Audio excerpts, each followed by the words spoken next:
For many people around the world in this time of COVID-19, life has become fraught, unbalanced, and discomforting. Moreover, for meditators, particularly those whose heart is connected to the Dhamma and the Golden Land, it is very hard to get information on how the pandemic is affecting things here. We wondered how we could do our part to help brighten people's day just a bit and provide that information. So we changed our normal run of interviews to bring you this new series, which examines how the coronavirus is specifically affecting monasteries across Myanmar and meditators around the world. Continue to check the Insight Myanmar podcast feed for upcoming episodes related to this topic. We know this is a challenging time for many out there, and hope all our listeners are staying physically safe and mentally sound.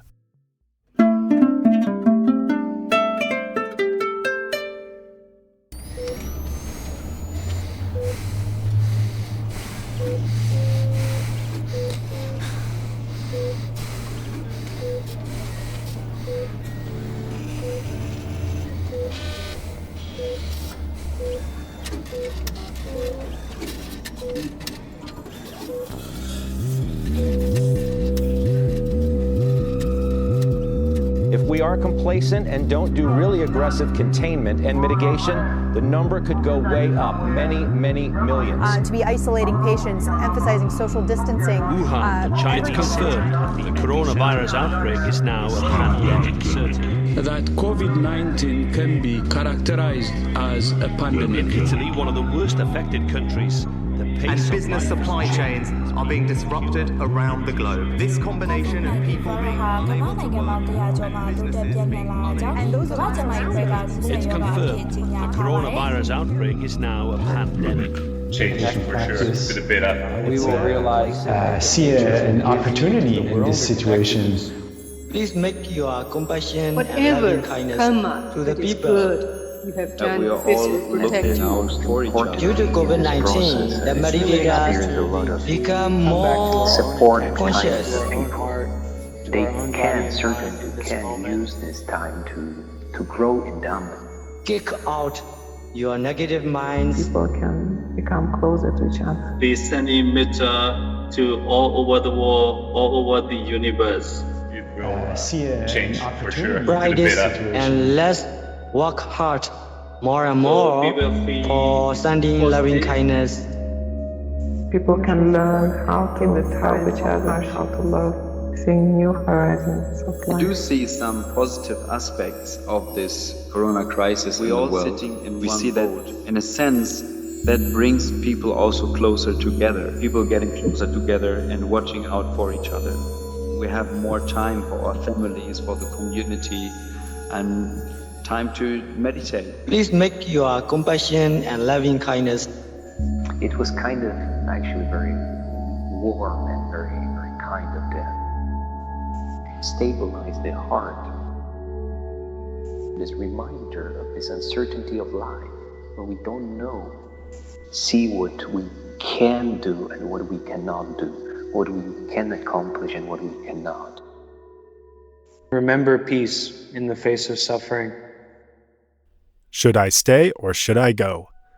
Who would have thought that The Clash's 1982 hit would be the perfect soundtrack for a Dhamma podcast episode? Yet the refrain so aptly characterizes the decision faced by today's guests, foreign expats, meditators, and former monastics, that it ends up being a seamless fit. The speakers you are about to hear were in Myanmar trying to figure out what to do and where to go as the pandemic became more serious. While all eventually made the choice to return home, in some cases catching what may well have been the last flight out, they were faced with stressful and confusing circumstances with urgent decisions that had to be made quickly and without the advantage of knowing all the facts ahead of time. Our first two speakers are American expats who had been living and working in Myanmar, one in Yangon and the other in Mandalay, and whose initial interest in going to the country was largely motivated by the possibility of spending their free time pursuing Dhamma practice.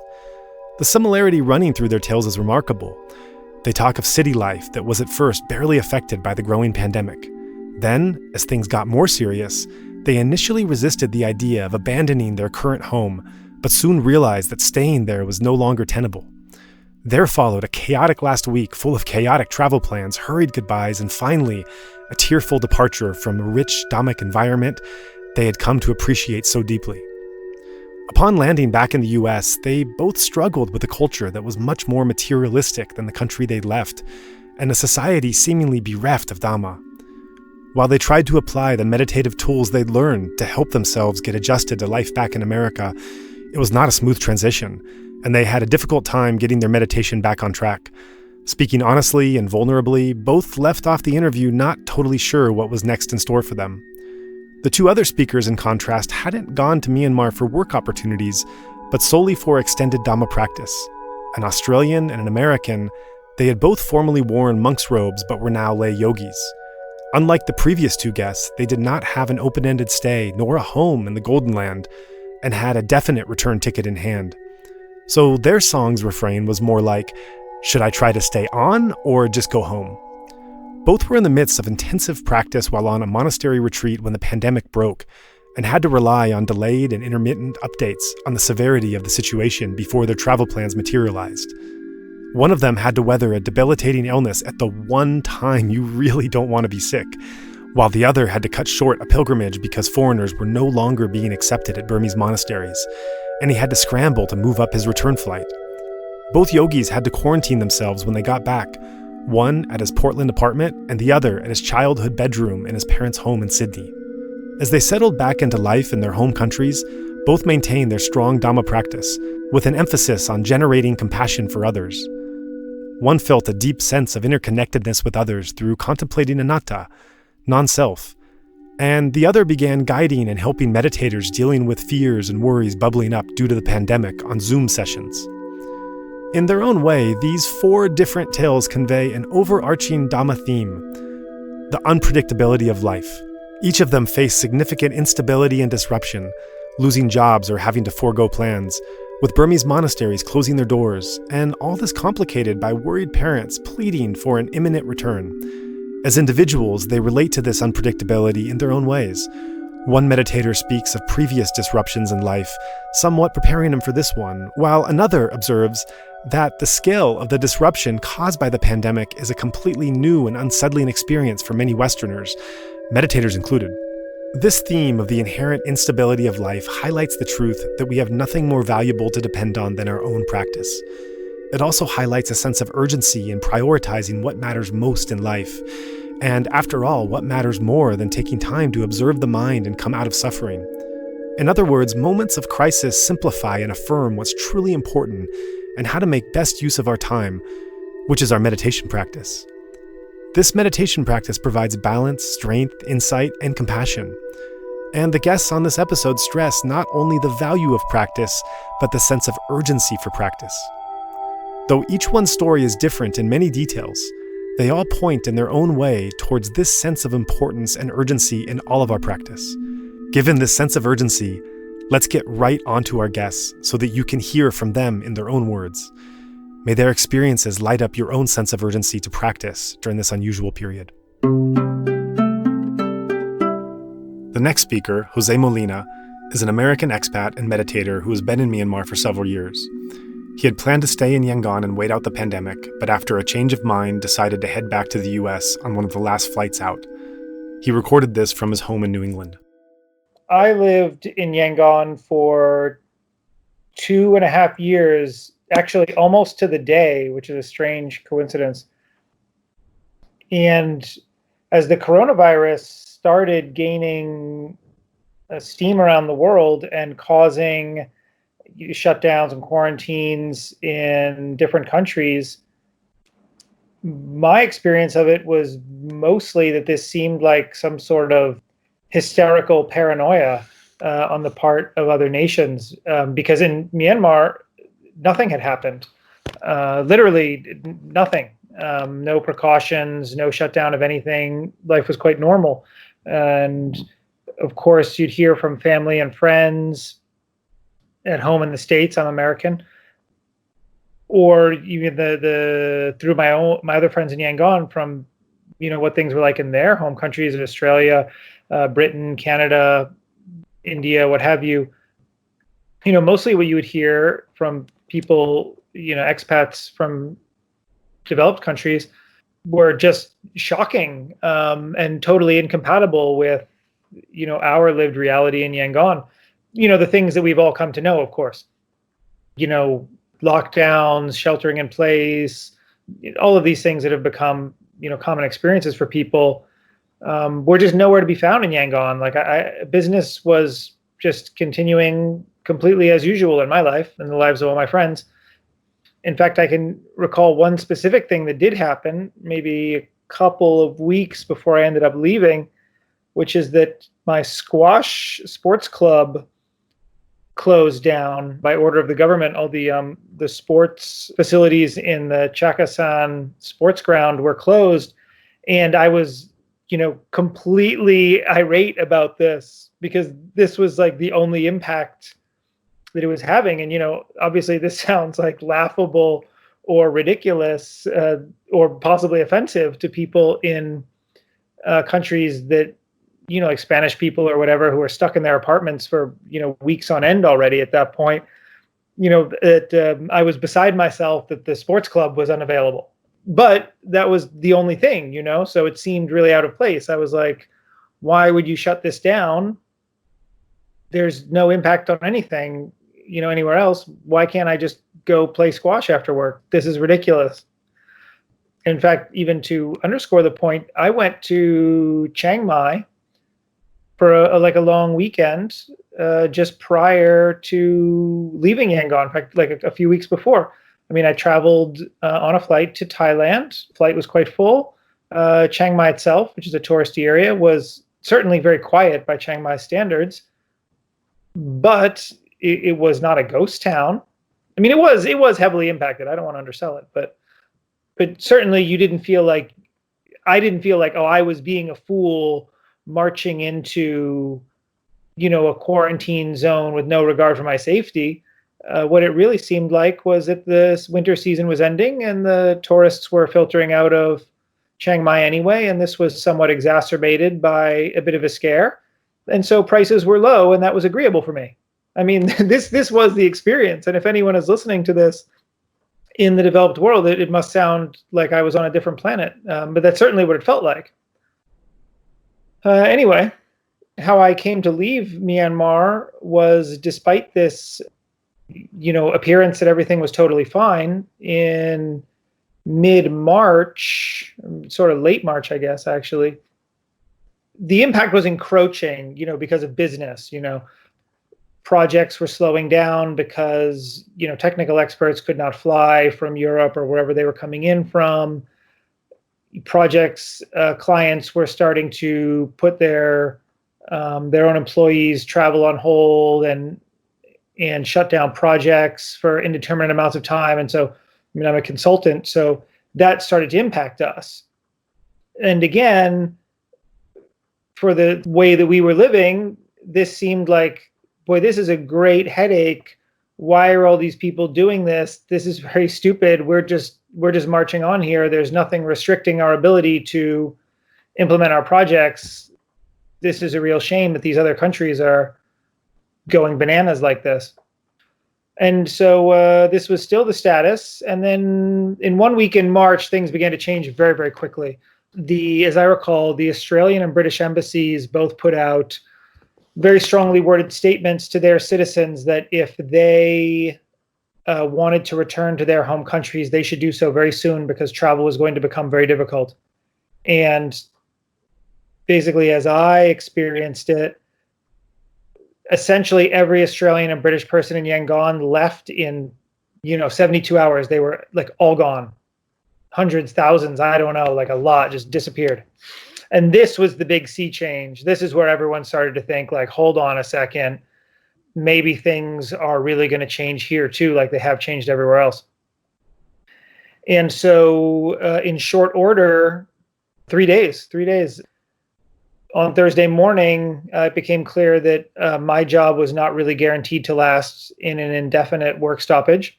And so I basically negotiated a severance package and liquidated all of my assets. I just gave away as much as I could to colleagues and friends, and anything they didn't want basically went to the security man at my house. And early on Sunday morning, I was on a plane back to the US. But, still, when I left Yangon, that was Saturday night. I went out with some friends to, have a bite to eat and be social on the Saturday night. So really, even 12 hours before I left, I was still living in a world in which COVID was basically a complete abstraction, except for the fact that the shadow of it had cost me my job. But again, my lived reality was no change at all. Again, except for the missing squash club. That was still the biggest problem, the biggest change in my day-to-day life. And then I arrived in the US, a couple days later to essentially like a completely different universe. So beginning in the time that I arrived in Myanmar in October of 2017, I was very fortunate to live very close to Chan Myay Yeiktha Meditation Center, which is, for those people who don't know, Chan Myay Sayadaw is a very well-respected and well-established older Sayadaw in Myanmar, and he has a number of centers, and then one of them is in Yangon city. And although that meditation center is mostly for Burmese people, they also have a small building for long-term foreign yogis. It has its own hall and dormitory, whatever. And although I was not obviously a long-term retreatant, I was just a person living in the city. I went to the Sayadaw who seems to be the guy who effectively runs it, operationalizes it on a day-to-day basis, who's Sayadaw Usobita. And I explained my situation, that I'm working in the city, but I would like to sit and practice at the center whenever I could. And he agreed to that, and he was very supportive and allowed me to do that. And so I went there most mornings before work for 2.5 years, and then sometimes on the weekend and sometimes on the way home from work also. I don't know, I'd say of the days that I spent in Yangon, I don't know if the days that I was at Chan Myay Yeiktha were like 90% of my days, but maybe, it was pretty close. So that place is very dear to my heart. I think my practice really advanced there, although it was a sort of strange experience because I wasn't very immersed in the center. The center is mostly geared toward Burmese people, and like I said, long-term retreatants. So I was a bit of an odd duck there. I just sort of showed up, did my practice, and left, and then occasionally donated meals. And then there were some circumstances where a senior monk was traveling through and would help me practice, learn some chanting and some things. So I did some things there, but mostly it was just a space that they allowed me to practice in, more or less autonomously, I would say. And so, I really grew to like that room. I would say that I'm more sentimental about the foreigners' hall at Chan Myay Yeiktha than I am about any other single thing in Myanmar, by far. I'm very, very attached to that little hall. And, that's a testament to the supportive atmosphere that the supporters of Chan Myay Sayadaw created there, and that the Sayadaw himself fostered, that I had such a great time there. So anyway, when I went to leave, the sort of last weekend, I was bombing around town trying to do my bits and bobs before I left. This was Saturday, I think. I went there and I paid my respects to Sayadaw Usobita, who, for all intents and purposes in my life, Sobita was the man there. Chan Myay himself, I saw one time in 2.5 years. He was basically sort of an abstraction, But Sobita was the guy who, was indulgent of my position and supportive of me practicing there, even though it was, not the part of the usual thing that went on there. And of course, as we know, Burmese are quite fond of the usual thing. And when I went to pay my respects to Sobita, I actually felt very emotional and felt choked up. And sort of almost teary, which was, I mean, it's hard to explain, I guess, that like this was completely shocking experience to me. I was like, I did not see that coming at all. Because like I said, my practice did advance a lot, but I never felt really connected to the center. It was kind of like my own personal thing that I just did there. But I came to see that the generous spirit and the sort of silent support in the background of Sobita was very, very important to me. And so leaving that was actually quite a heavy blow. And I think, now being in the US, I can see that having that sort of supportive practice atmosphere is really, really important and really valuable, and not, something to just, take for granted at all. So yeah, that's why I think I was pretty bummed about it. And just to contextualize this, I guess, for people, I am not overly sentimental about Myanmar as a whole, like at all. But, apparently I really, really love Chan Myay Yeiktha. So now that I'm in the US, like a lot of people now in the COVID era, my life is quite unsettled. I am working remotely for a while, but I didn't have, a separate house to come back to in the US. So now I'm at a ripe old age at my mom's house. So, I think most Westerners do not view this as a very positive experience to have. I mean, it's sort of positive, of course, to spend quality time. Like, I love my parents, but it's certainly not how I was planning for my life to go. So, with that context, which I think a lot of people, are in some sort of similar situation, or maybe they've lost their jobs, maybe they haven't moved places, but they've lost their jobs or whatever. There's a lot of unsettledness in the mind, and my sitting is really just kind of a disaster. It's pretty hard to sit. I mean, even to sit for an hour is like way harder than it was like a month or a month and a half ago.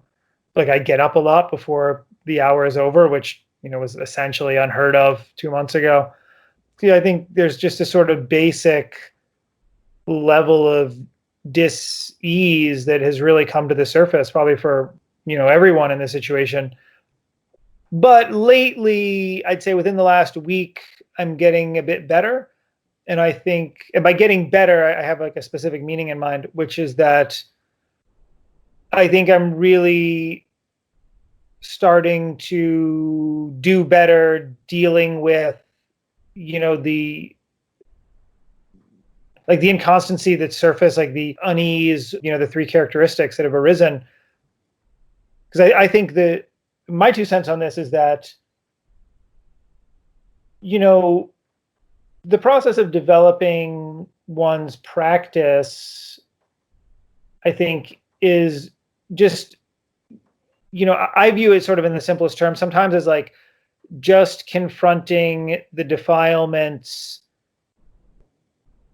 on a, sort of systematically from the coarsest, most superficial defilements, just, down, like keep digging and digging and digging until, you can confront the bigger ones and make your peace with the bigger ones and let the bigger ones go. Like this is kind of the game to me. That's how I conceptualize it sometimes.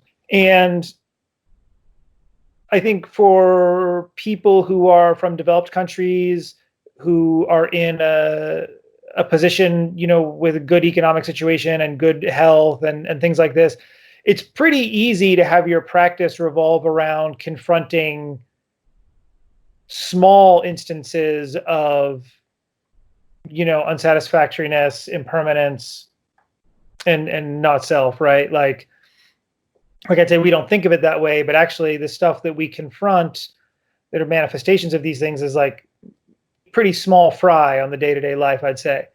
And,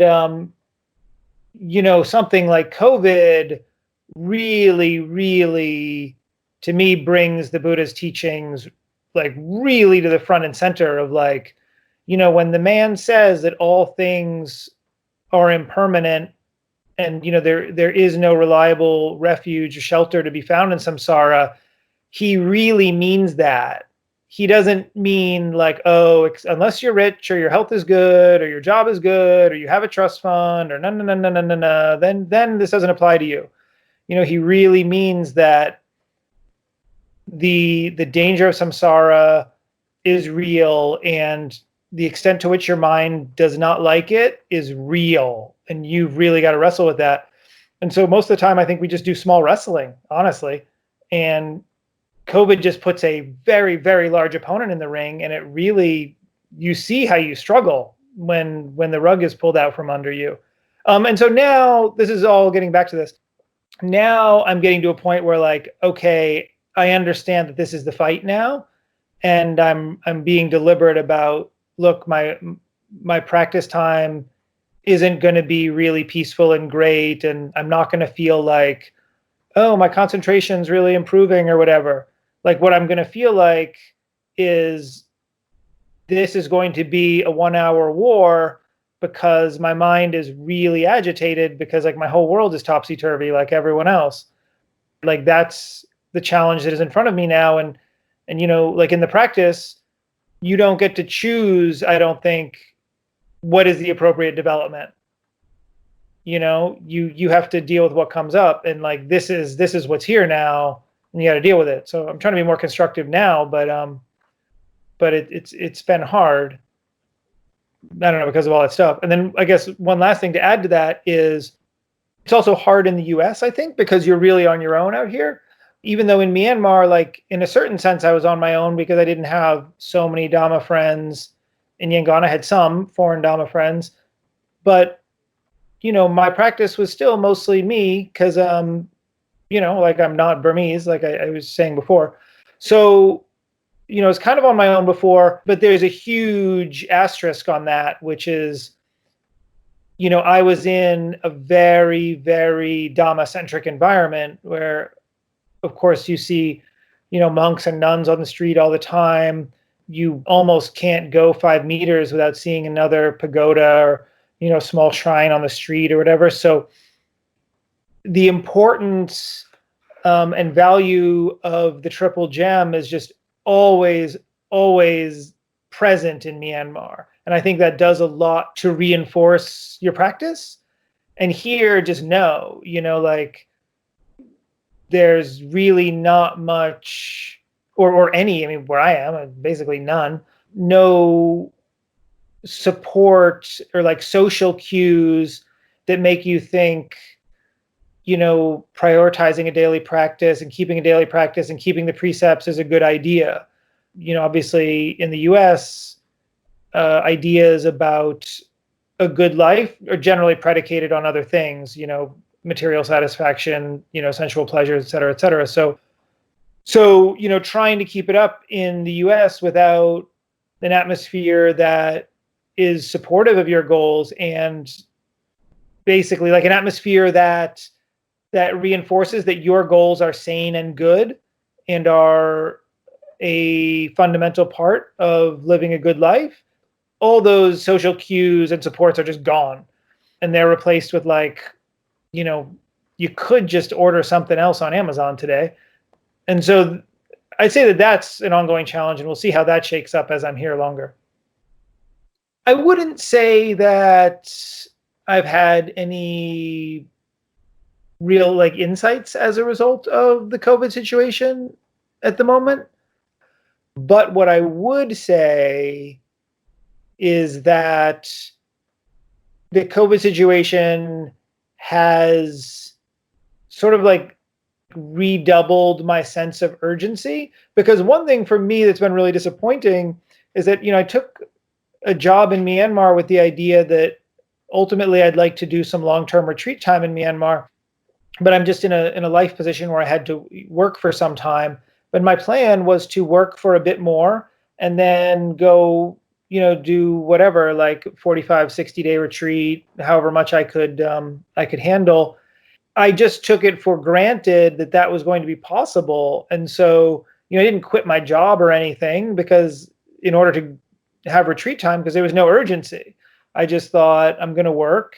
And then, when I have a situation where it seems like I can weather a small gap on my CV for 2 months or whatever, then I'll do my retreat time. And then I will have maximized my time in Myanmar. And then, when COVID came and I left the country in 72 hours, I was really blindsided by that.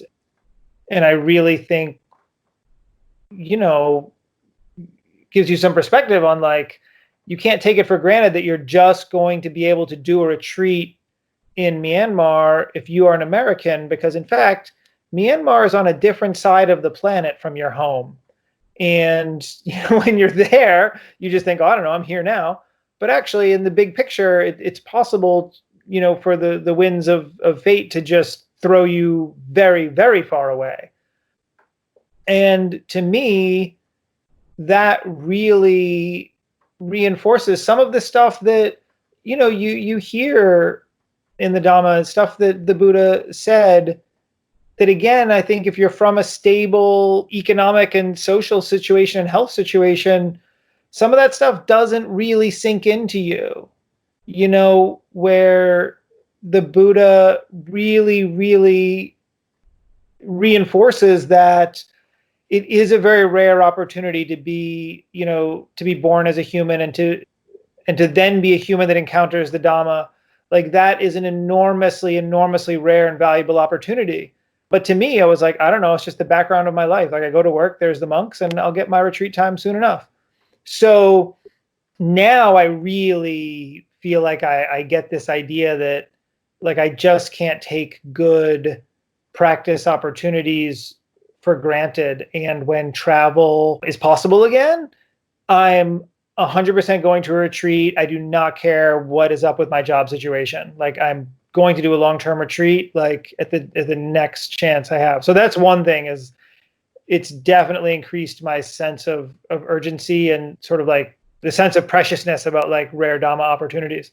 The second thing is that it's also sort of increased my sense of how to say it, like that I need to prioritize and value the Dhamma and sort of like fight for that, like against, the natural stream of just coming back and being a normal American and just sort of easing into just doing the thing. Like even if America is kind of weird now because you like can't go out to have coffee or eat or anything. I mean, in some other level, it's still, the society is still the same. The values of the society are the same. The rhythm of life is, at least here in a small town, it seems more the same than different to me because I just came back from Myanmar. So like the US under lockdown still seems more like the US not under lockdown to me than it does to Myanmar.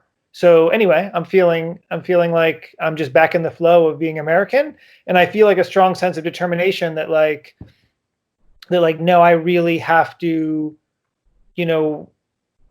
wrestle with my mind to keep prioritizing the Dhamma. So I'd say like those are two things that have come from COVID is a sense of urgency, like on a like personal sort of day-to-day level, and also like on a bigger picture level of like I've just got to get myself back into more supportive conditions if I can. Emily Rothenberg is an American expat and meditator living in Mandalay. Wishing to use the lockdown to deepen her Dhamma practice, she was not able to find a monastery that would accept her, likely due to a fear that foreigners were carrying higher infection rates. She shares her observations on the Buddhist response to the coming coronavirus in Mandalay.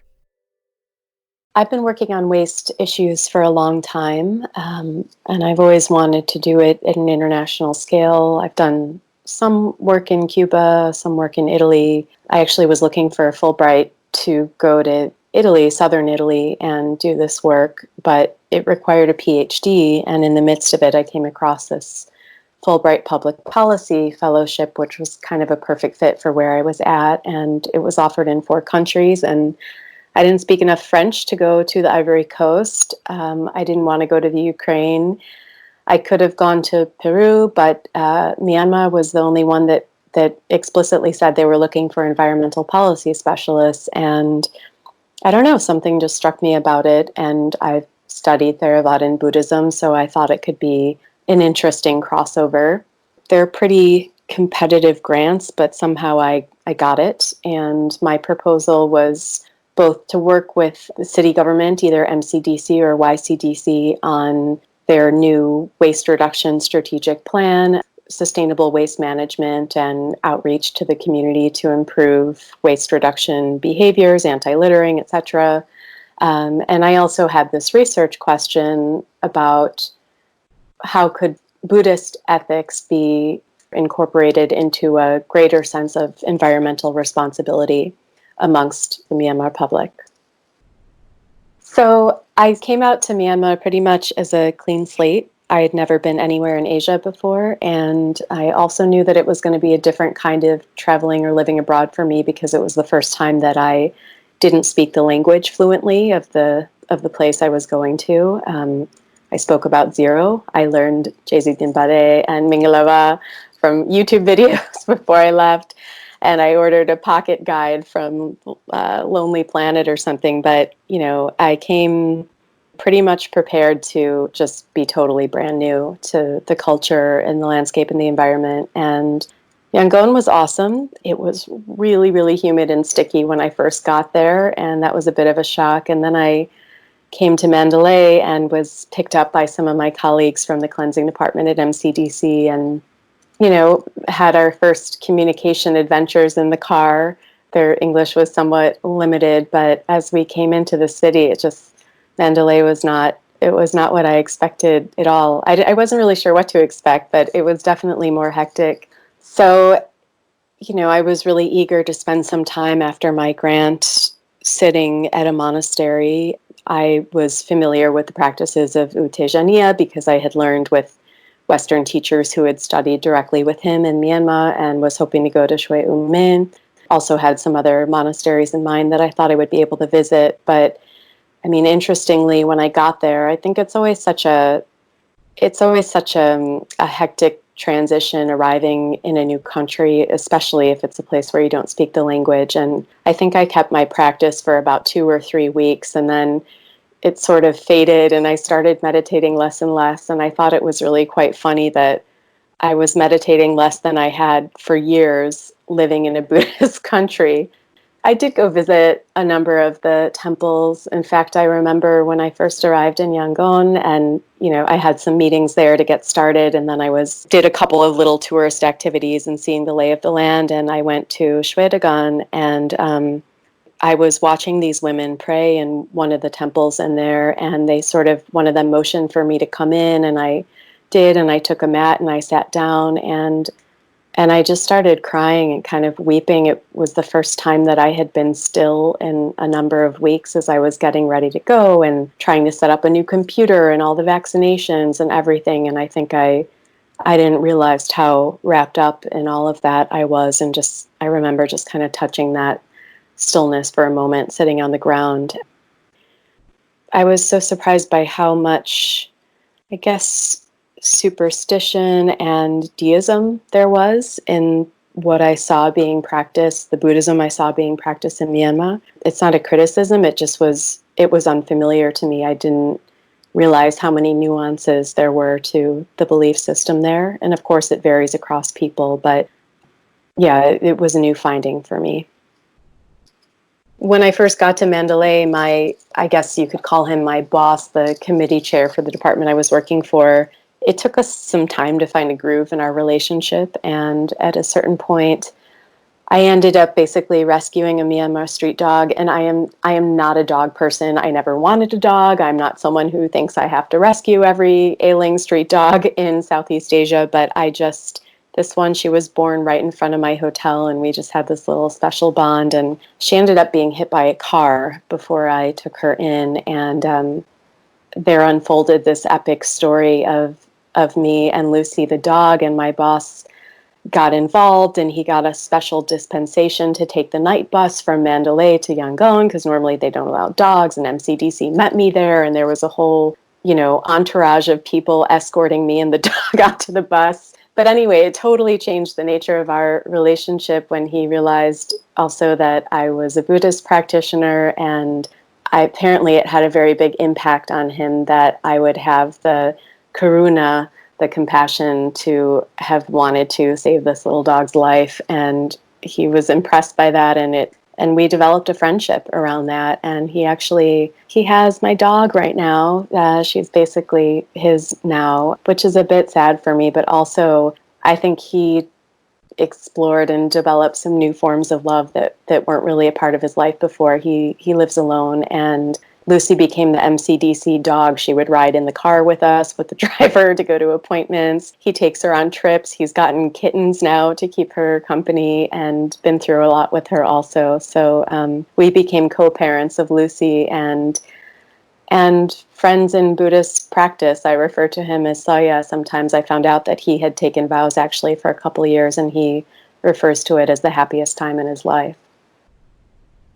So I was just sort of hitting my stride in Myanmar finally, after months of adjusting to the climate, to the air quality, to the cultural differences, the work style, communication styles, and some projects that I wanted to do were finally coagulating and meeting with partners. And this was maybe around February. I took a brief trip to Rakhine to go to Napoli Beach and had a great time there, participated in a cleanup, a part of a CSR activity that was organized by Hilton and some other hotels there that actually kind of operate their own waste collection system because it wasn't there before.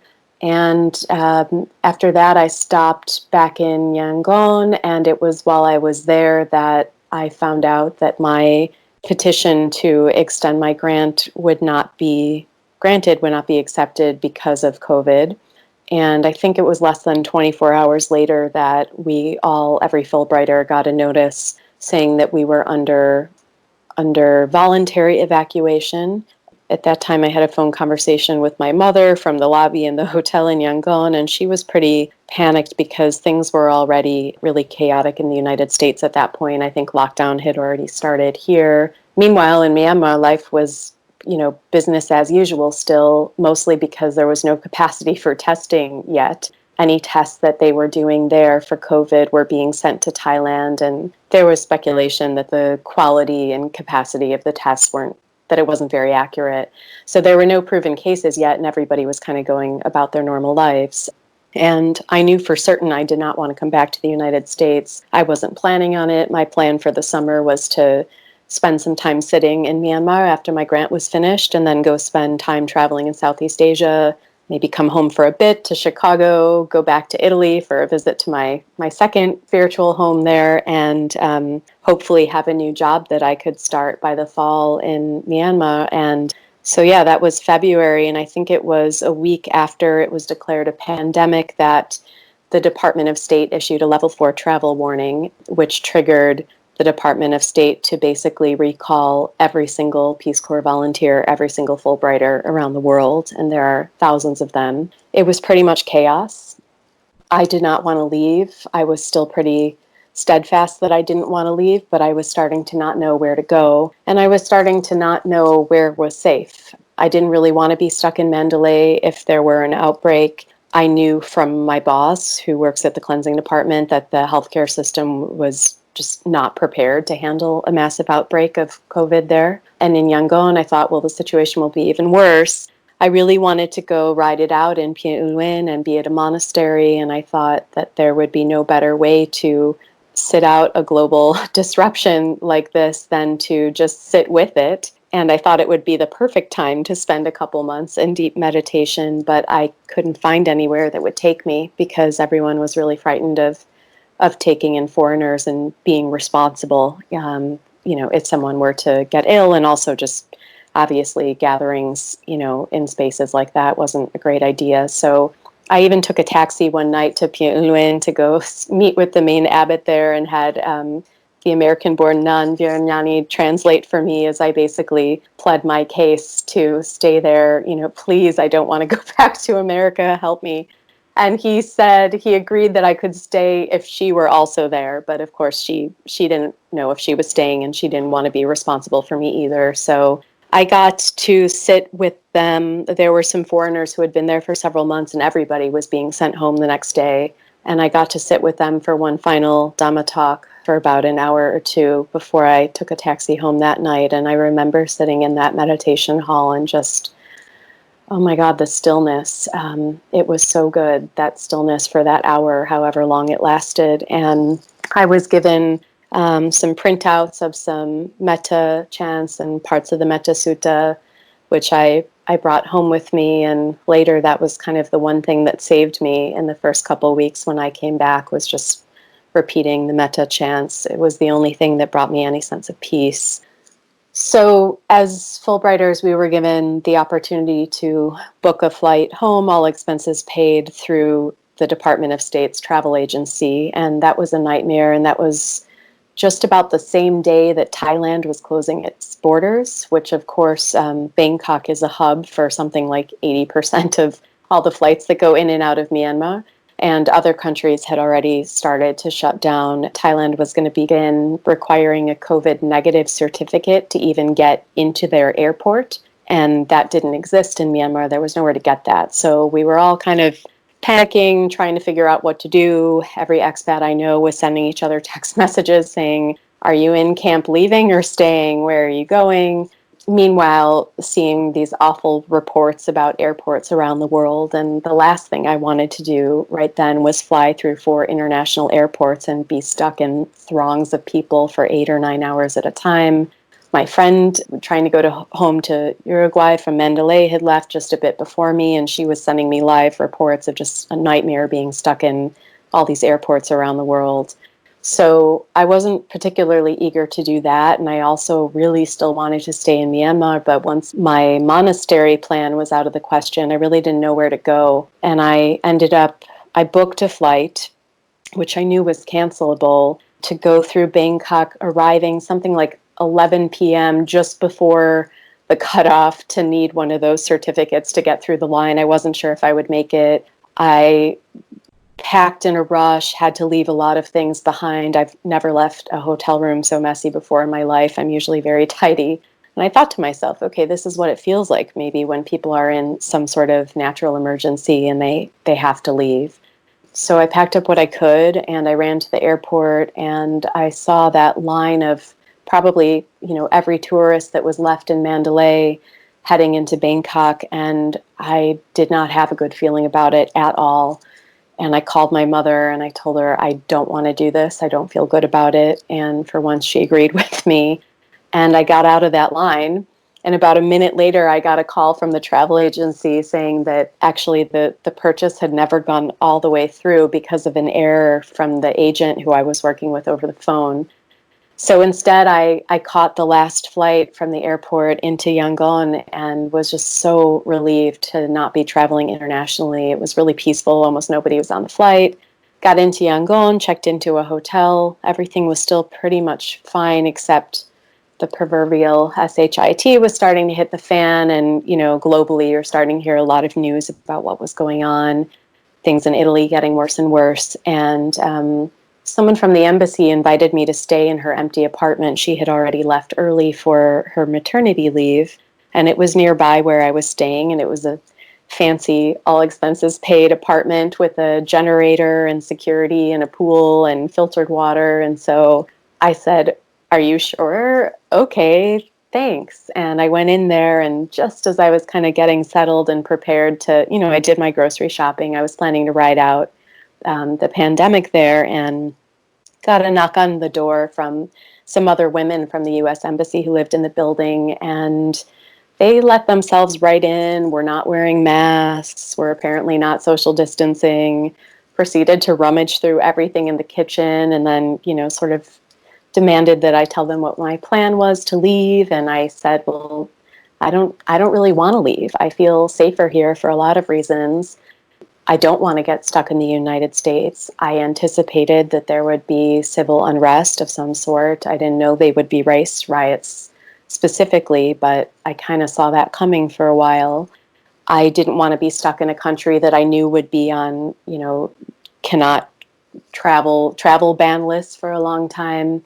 And anyway, they went through a litany of things that could possibly go wrong if I stayed, and kind of startled me and really pressured me to make a flight out. And the next day I reluctantly went down to the Qatar Airways office and waited in line for several hours to get on one of the relief flights that they had organized, and made my plan to have my last few days in Yangon. And they were not very pleasant. That was, they had just started testing in that last day or two, and so they had their first confirmed cases, and suddenly everybody was taking temperatures when you walked into buildings, and, finally wearing masks, and runs on supplies at the grocery store and such. So it was a bit unpleasant, and more than anything, I was nervous that if something were to go awry, at the time you were required to go into a public hospital, you wouldn't be allowed to be treated at a private clinic. So I was nervous about that, although I had spoken to the American nun about staying or going, and she told me a story about having to be treated in a Myanmar hospital one time, and she said,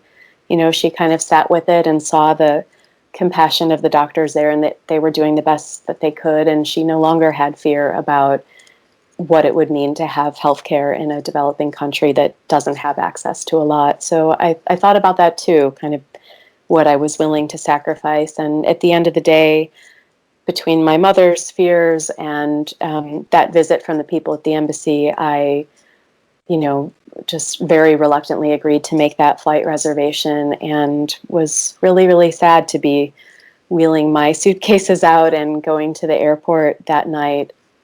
I cried by myself in the bathroom in JFK for a really long time before I got myself to walk through the customs line back into the United States. And it was just like a totally different world coming into JFK, from having left Myanmar. I mean, I don't mean culturally, I mean because of where the US was at and where New York was at specifically with COVID at that time.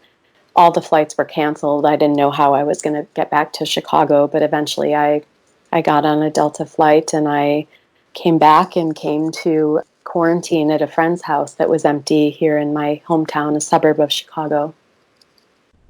When I got back to the States, I think it was maybe exactly March 31st, I had this plan that I was going to do my own 10-day silent retreat at home. I was craving stillness. I was craving Dhamma. I was craving, I think, some sort of internal refuge from all this chaos that had been going on. And those last few weeks when I was in Myanmar were not very pleasant. I wasn't sleeping very much. I was really torn up about what to do. I didn't really know where I was going to go or going to live. I mean, like everyone, I think there was a lot of uncertainty. And I had just left behind all of these projects that I poured my heart into trying to develop for several months, and they were just at the point of blossoming, plus this little dog that I rescued that I had to leave behind. So there was a lot of grief, I think, and so I endeavored to embark upon this retreat, turned on my out of office, turned off the computer, turned off the phone, etc.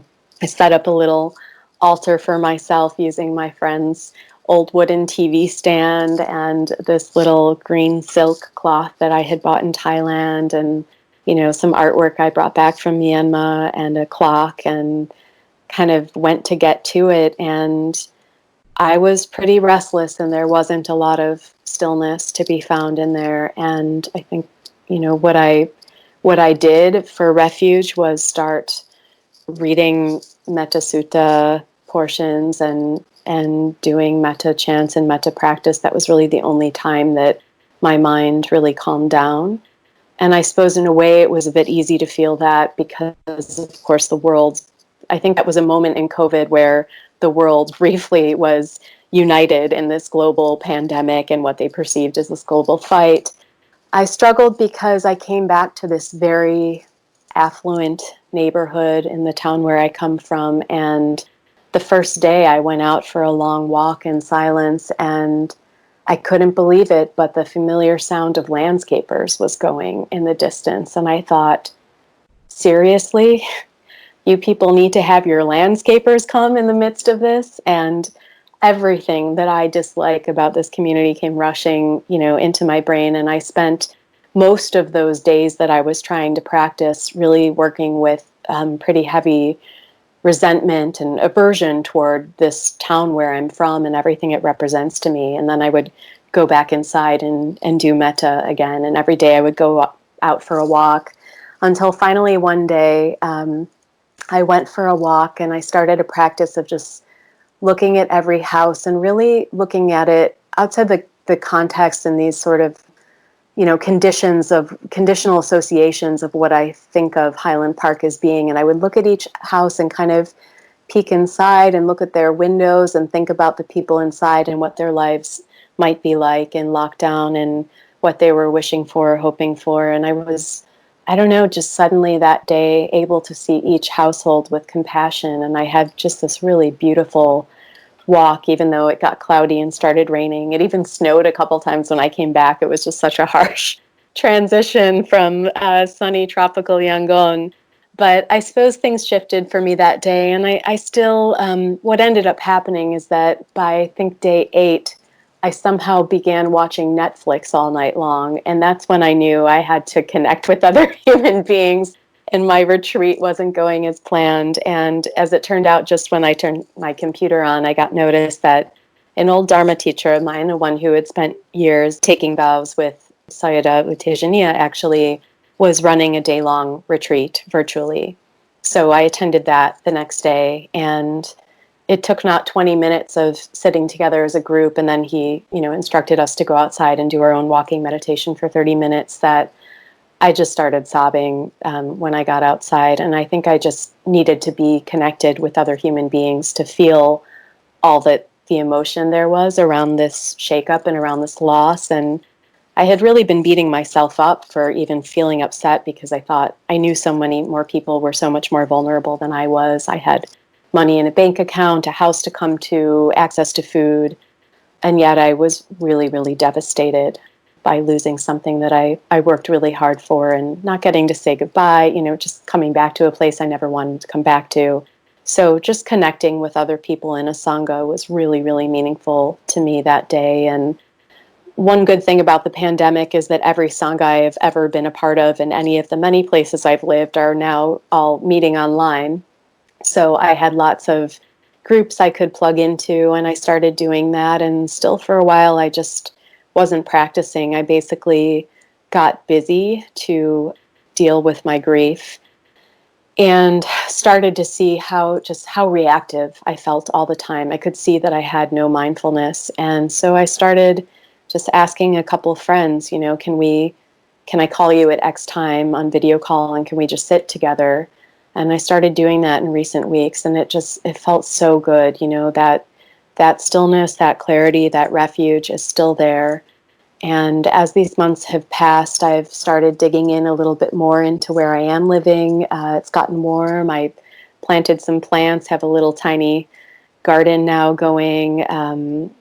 I'm setting up some ways to enjoy the outdoors. I'm going for some great walks and bike rides. There's a lot of opportunity to do bird watching here. There's a really beautiful lake that looks like a sea, actually. And a couple of Dharma teachers that I talked to when I first got back were saying, well, remember, Dhamma is everywhere.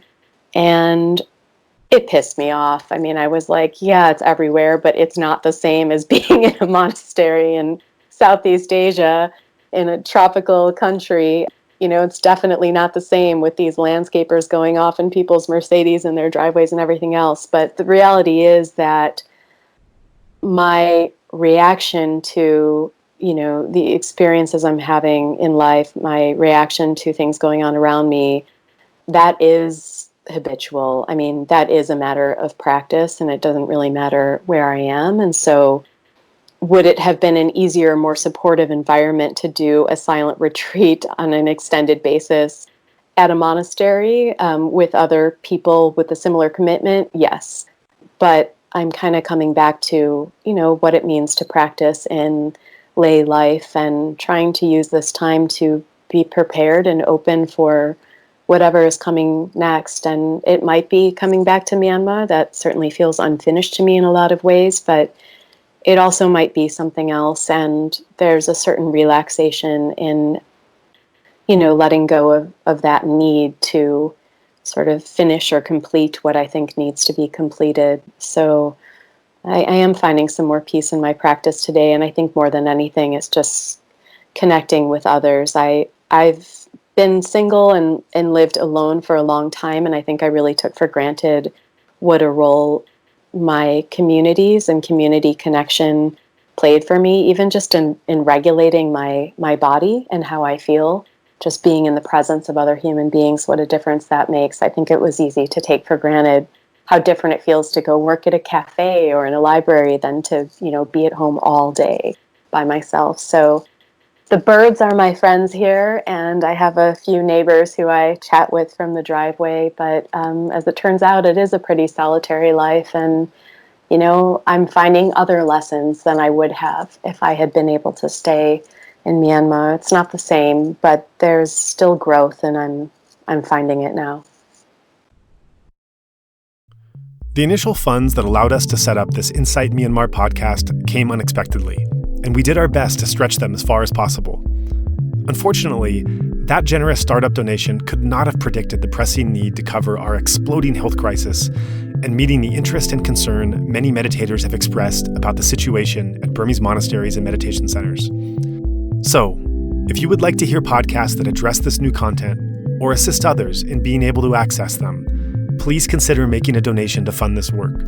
Most all podcast contributors work entirely as volunteers, and those few receiving remuneration are meditators who have offered 50% or more discount for their professional services. Nonetheless, there is still no real way to produce an episode for less than several $100s. Whatever funds we are able to collect now will be used solely for producing these new episodes, and any additional donations will allow us to increase our run. Thank you for your support. Stay safe and be well. We welcome your contribution in any amount, denomination, and transfer method. You may give via Patreon at patreon.com/Insight Myanmar, via PayPal at paypal.me/Insight Myanmar, or by credit card by going to insightmyanmar.org/donation. In all cases, that's Insight Myanmar, one word, INSIGHTMYANMAR. You can also go to the GoFundMe site and search Insight Myanmar to find our present campaign. If you are in Myanmar and would like to give a cash donation, please feel free to get in touch with us. Next, we hear from David Sudar, who ordained for several years under Sayadaw U Tejaniya at Shwe Min Monastery and now teaches meditation himself. Based in Portland, Oregon, he had been visiting Yangon when the pandemic hit. You can learn more about David from his website, pathofsincerity.com. My spiritual journey really started when I was 19 by chance of reading a Dalai Lama book, when I was just really hungry for a deeper drive or purpose or meaning to life. And it really struck a chord with me, with the Buddhist worldview and the meditative worldview. And over the years to come, I then launched that through the reading into a yoga practice, which then eventually led to a meditative practice.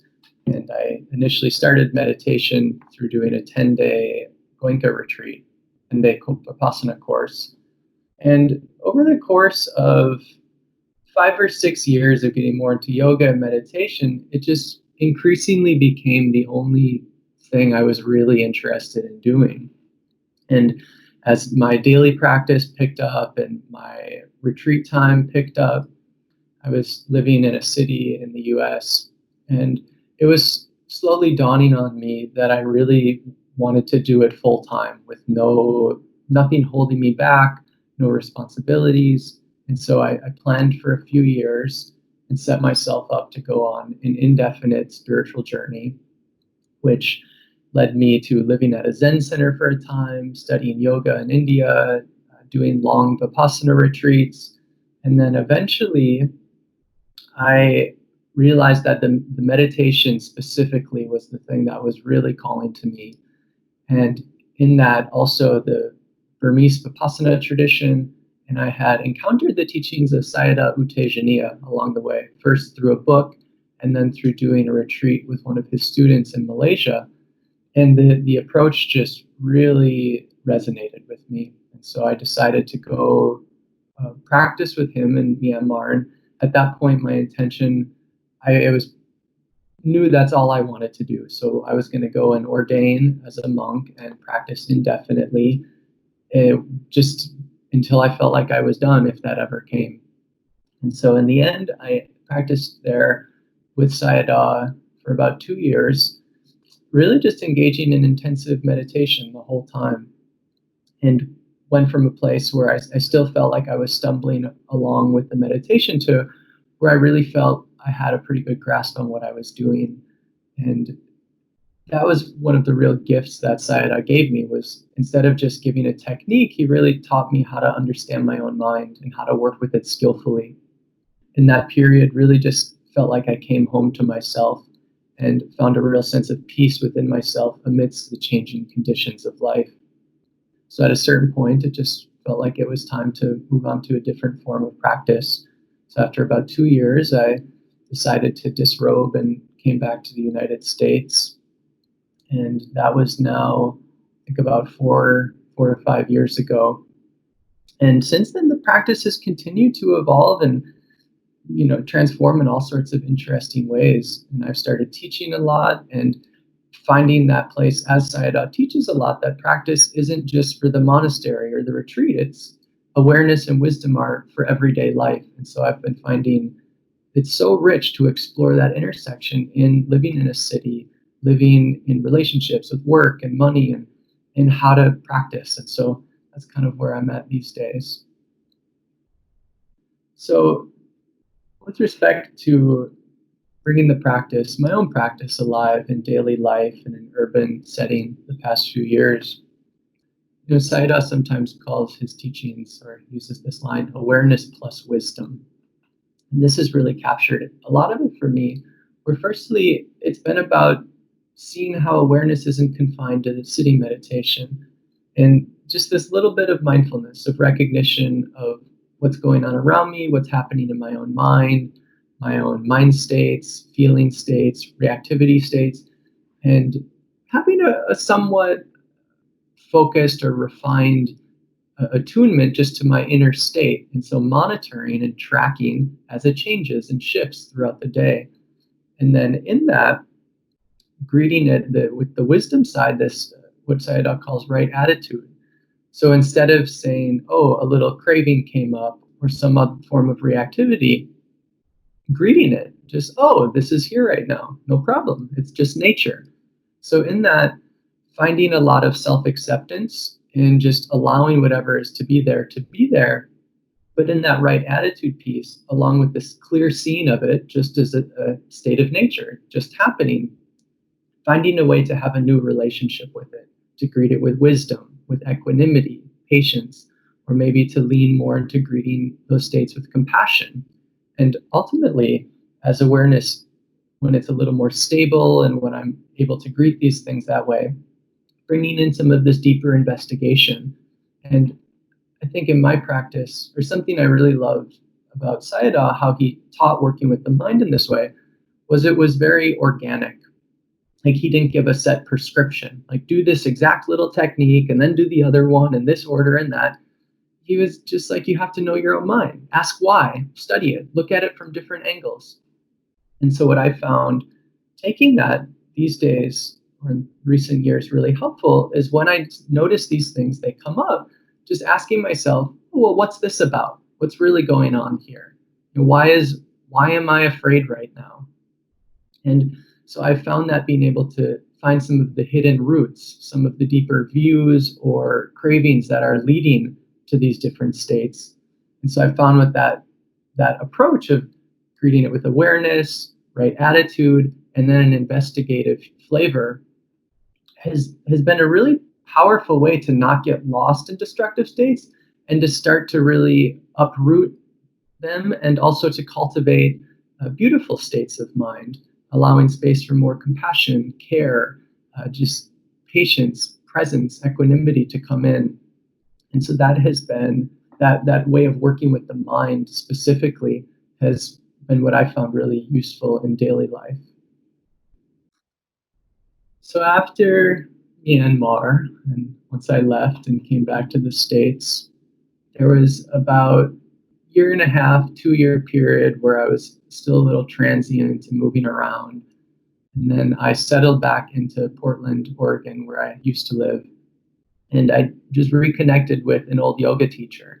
And I told her a little bit about what I've been up to the past several years and that I was interested in teaching. And she invited me to come teach some of her programs. And after that, the next few years, really just that one teaching gig, people just kept inviting me to teach other things. And before I knew it, I had a pretty full schedule, teaching everywhere from yoga studios to wellness centers to a Buddhist group to corporations. And throughout that, some of the guiding principles I've had in sharing the Dhamma and meditation, some of the basic advice the Buddha had, where you speak to the level people are at. And so when I lead a Buddhist group, I might talk a little bit more to some of the subtler points of the Dharma of, working with insights into emptiness or the Noble Eightfold Path. Whereas if I teach, with more beginner students, sometimes then it's really just establishing basics of mindfulness, equanimity. What is it to be aware? How to greet your different emotions or feelings with a sense of okayness. And at times, maybe shift a bit more into a shamatha or focused attention practice, or just greet ourselves with a self-compassion practice. So a lot of it, the teaching has really been about sizing up or attuning to where the different people in the room are at, and using, the Buddha, so much admiration and just awe at how skillful he was in providing such a wide array of tools and practices to greet different situations, different people, different obstructions of mind. And so on one level, there is just that attuning to the students, but I see ultimately at the core of it, it's really what I've talked about with Uttejani as practice, this awareness plus wisdom practice. It's the same basic system for all different students. And something about that is really, really inspiring to me, that there's a real simplicity to it. At the end of the day, it's come into awareness and just learn to see whatever is happening is what it is. This is just what's happening in front of us. No need to fight it, resist it, want something different. And so through the vehicle of awareness and stabilizing awareness, it's continuing to just help people come more into that okayness of being by way of clear seeing is what it is. And maybe the one other little bit to toss on there is something, I think a difference between reading a book or listening to a guided meditation that I appreciate about my time with Sayadaw and what I try to emulate in person is that there is something about an actual relationship among humans that is really powerful as a teaching tool, to just greet people with empathy and care and understanding, and to see them and to develop relationships, I think can be such a profound, not even just in teacher-student, but even among Sangha, among peers. And so that development of Sangha, I see as also a very potent way to develop on the path. Actually, I spent the month of February back at Chöe Min in Myanmar practicing with Sayadaw. And towards the end of that month, right before I was to come home, and historically this was right around when the global pandemic was picking up a little bit, I got really sick at the end of February. And I had basically all of the symptoms of the COVID-19 virus. And I was really pretty nervous flying internationally. I wasn't sure if I was even going to get let back into the United States. So I did, and I flew back, and then I ended up, when I arrived back home, I just self-quarantined in my bedroom for about 10 days. That was an interesting time where, there's something about just being in a small room, enclosed room for days on end, feeling pretty icky, that I was really pretty okay with it, but I was noticing getting a bit restless and wanting to go get on with my life. And then ironically, as soon as I got better, that's when things really picked up societally, and my city started to shut down. And since then, since my health has returned, I've personally actually, my income has dropped quite a bit, and my work situation has shifted, and I haven't been able to see people in person. And so in that level, was a little bit of, a little bit of sadness came in, but it wasn't too strong for me. And really much more powerfully, I used the opportunity to start teaching a lot more. And like I'm leading a morning meditation on Zoom every day, and more just teaching events throughout the week, and not just teaching, but also just having more Dhamma sharing with people through the web as I have more time available in the week. So on that level, I've been finding a lot of purpose and meaning, and exercising that care and compassion has felt very wholesome. But I think also something personally that I've been through similar situations before, not necessarily pandemic, but just alterations to life that have really disrupted the day-to-day. And I think something I've found for myself that has been really powerful and helpful has been keeping up with good habits. And so I meditate, I do formal practice every day. I go on at least a 1-hour walk every day. I still eat pretty healthy. I try to keep tabs on some people through Zoom and phone calls, and just in general, keep up my self-maintenance and keep staying interested in reading.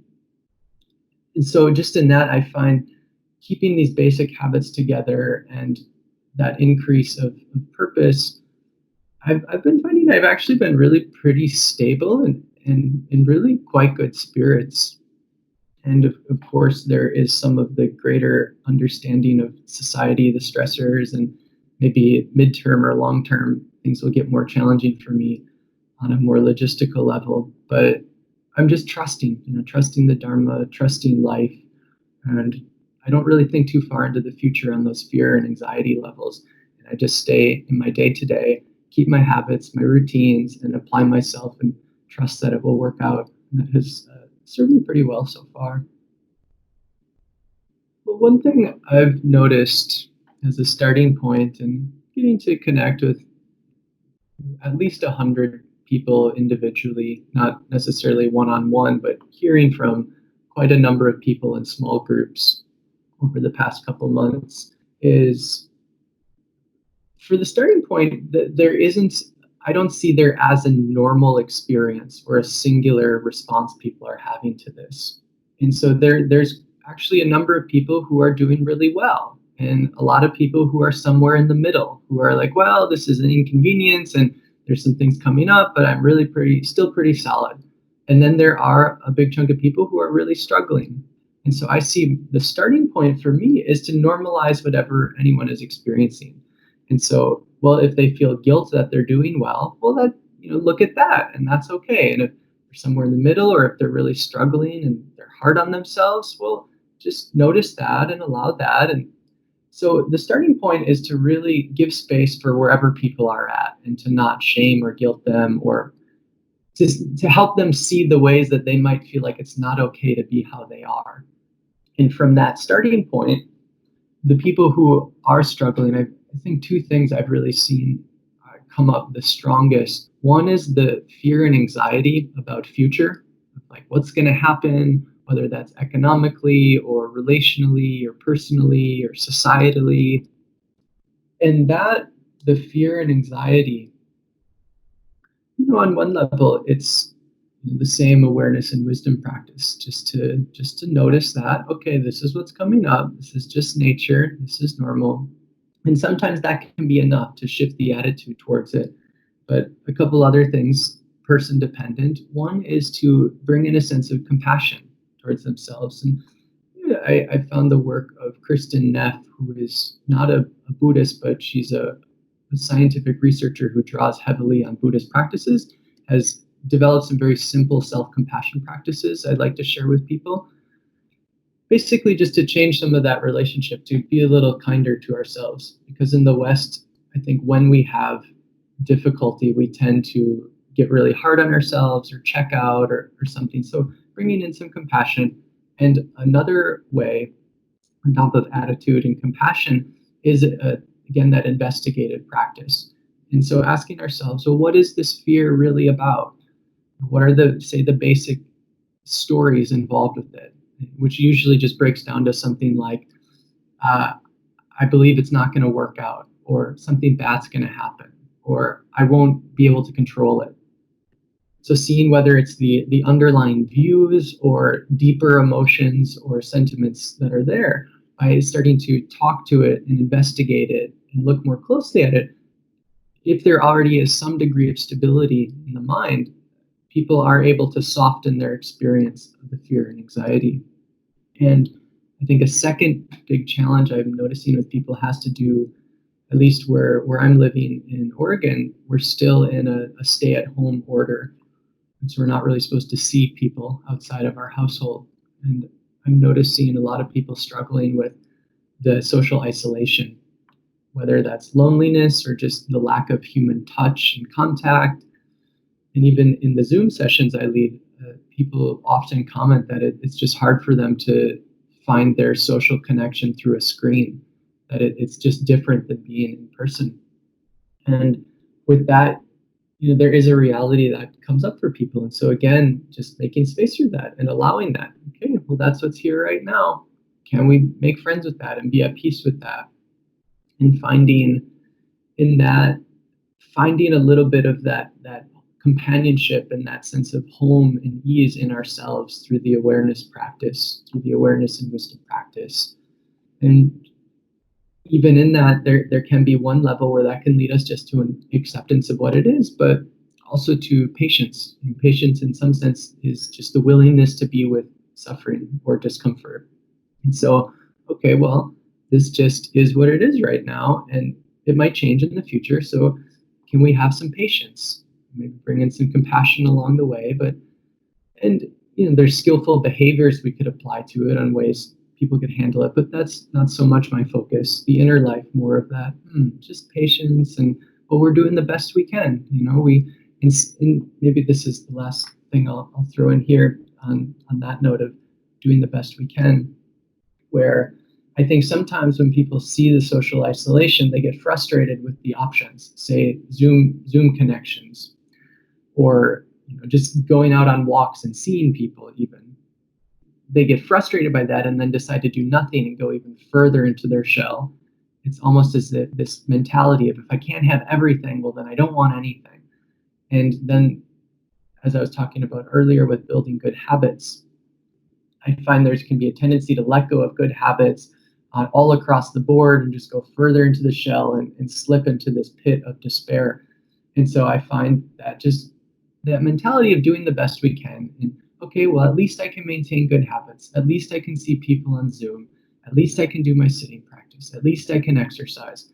In focusing on that, what we can do really helps to brighten the mind overall in powerful ways. With respect to some of the silver linings or maybe the hidden positives of a situation like this, and just to preface this, I do get a little careful about, because I see sometimes that people can almost discount the opportunities in the present because it will get better in the future. And so I always just like to keep that in check a little bit, that we shouldn't focus too much on these benefits that might come sometime in the distant future if we're using that as a way to avoid or bypass the suffering that we're experiencing right now. But that being said, if we can hold our present and be with our present, I do think there are some really profound opportunities in this situation. And one thing I've already started to notice in myself and in students and in peers and even non-meditators is tuning into what's really important. And I've seen a lot of people just start this process when all of a sudden, when the day-to-day is disrupted, people are like, wait a minute, this job that I've been working that felt like soulless and lifeless, do I really want to keep doing that? Oh, this style of life I've been engaged in, that maybe is chasing status or just success or money or a bunch of just unending pleasant experiences. Is that really bringing me satisfaction? And so I see that tragedy has a way of really bringing us to the heart of the matter, to the heart of ourselves, and checking in with our values and our integrity, or re-questioning our whole value system altogether. And so I'm optimistic that as a whole, well, not everyone is going to engage with that process. I think there is a general movement in society where more people are doing that. And even some of these really high-level politicians who I generally don't have the most favorable opinion of, largely because I don't see a lot of empathy and compassion towards the masses coming from them. I'm seeing more of that come in now, where it's like, oh, wow, we really actually have to care about people. And there's something really, really beautiful, just a greater movement. And maybe this ties in that when I think we get more in touch with what matters for us, we see that others matter, that we as a collective matter, the whole species, and which is really touching into the principle of metta, loving kindness, goodwill. I'm optimistic more of that will creep in. On top of, there's some just more societal musings of, I think anytime there is a destabilizing of a societal structure, there's an opportunity to restabilize in a more sustainable way. And I don't know enough about that level of societal development to make a real educated statement, but I'm optimistic that in some form we will, even just something like in the United States, maybe a little bit more movement towards universal healthcare, maybe in that direction. And so I do have a lot of optimism, even if it's misguided, or maybe I think it's useful for my spirit to see some of those silver linings and opportunities. Following is Gary Leung, an Australian meditator who has made several pilgrimages to Myanmar. As the coronavirus hit the country, he was moving from one intensive retreat to another and had just ordained as a novice monk during a course in the Sagaing Hills when the lockdown in Myanmar was just underway. I'm back in Sydney, Australia. What's most alive or present? I guess everyone in Sydney, everyone in Australia is self-isolating. So I'm just at home all day. I have a lot of free time now. So I guess I just practice meditation, and I'm trying to figure out what to do next. I've been in Myanmar for 8 months before very abruptly returning to Sydney because of COVID-19. So now I'm suddenly back and working out what to do next.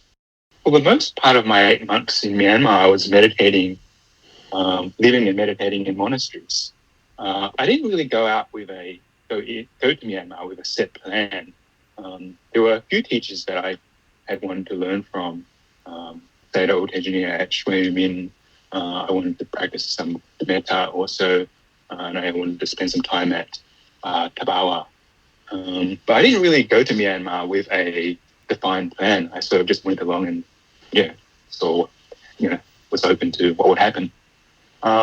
In January, I was actually in Sagaing.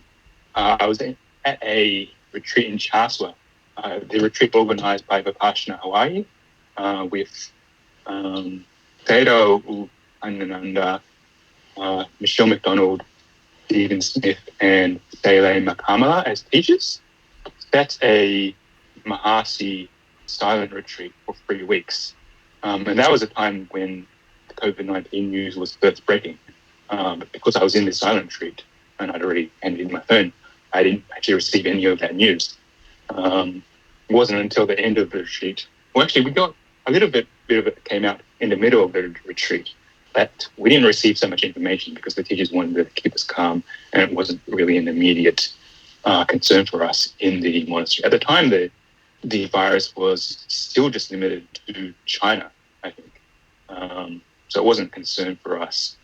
So we didn't really find out much about it until the end of the retreat. And at that time, the news was it was still mainly limited to China, and Chinese government was taking it very seriously, that they had controls in place. So it wasn't really a concern for us. When we left the retreat, they gave us hand sanitizer, which at the time I was sort of amused by it. We're getting some hand sanitizer. I didn't really understand the seriousness of the situation. And then when I left that retreat, I actually visited a friend of ours at Windung, for a few days. So I went east from Sagaing to Moniwa. And I was there for a few days. At the time, still didn't really realize the seriousness of it until a few days later when my friend said that the other villagers were a bit scared of me because I was a foreigner and that I might have the virus. And I started to realize, something is going on here. The full impact of it didn't really hit me. It still didn't really hit me. I don't think any of us knew how huge this would be at the time. So I was there for a few days in Bowindung in Moniwa, and then I went to Pinuwin for the metta retreat at Chan Myay Myaing, which again is another silent retreat. So I did 2 weeks of metta and 1 week of Vipassana, and again I handed in my phone, so I wasn't receiving any news. So at the end of that 3 weeks, we got a bit of news again that there was this coronavirus situation.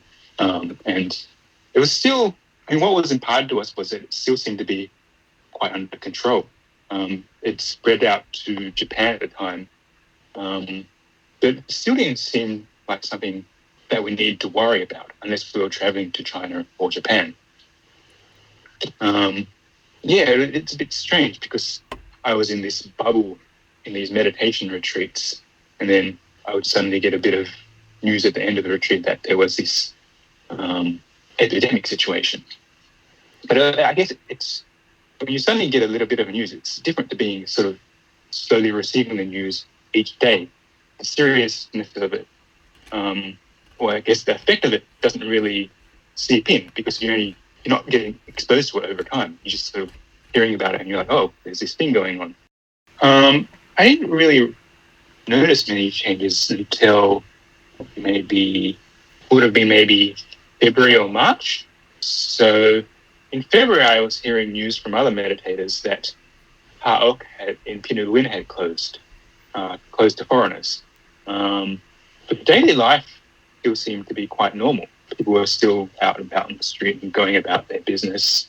So daily life still seemed quite normal. I think it was late February, I went to Tabawa and Tanyan. And life there was still quite normal. The volunteer activities were still ongoing.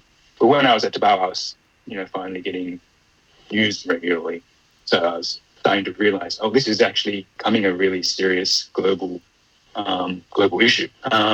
We had a few meetings at Tabawa about how we would deal with the situation. But I think at the time we still didn't really understand what this thing was and how to deal with it. And also at Tabawa, we had quite limited resources, so there wasn't a lot that we could do besides the volunteers themselves buying more cleaning supplies and doing more cleaning and buying hand sanitizer. Tabawa did later on introduce quarantine and other measures, but at that stage I had already left to another branch of Tabawa in Bago. When I was in Tabawa in Bago, I was getting news again. I was on my phone, but it was still, I was in the monastery. I think I was only there for about a week or so.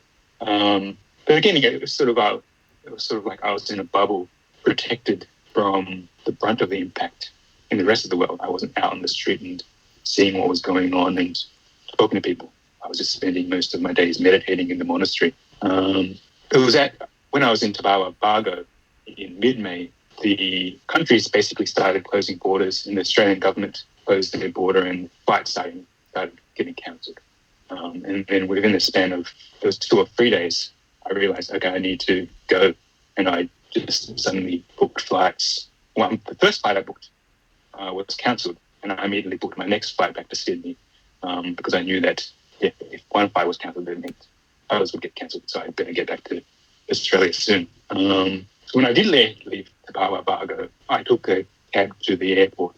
And at the airport, then that was when I really saw people wearing face masks and everyone was quite concerned. The airport was it wasn't busy. It wasn't like what it would normally have been. And that was when I realized, I really realized something serious was going on because all the countries' borders were closing and all the flights getting cancelled. But that was actually the first impact of the coronavirus that I actually saw with my eyes, not hearing about it in the news or on the internet.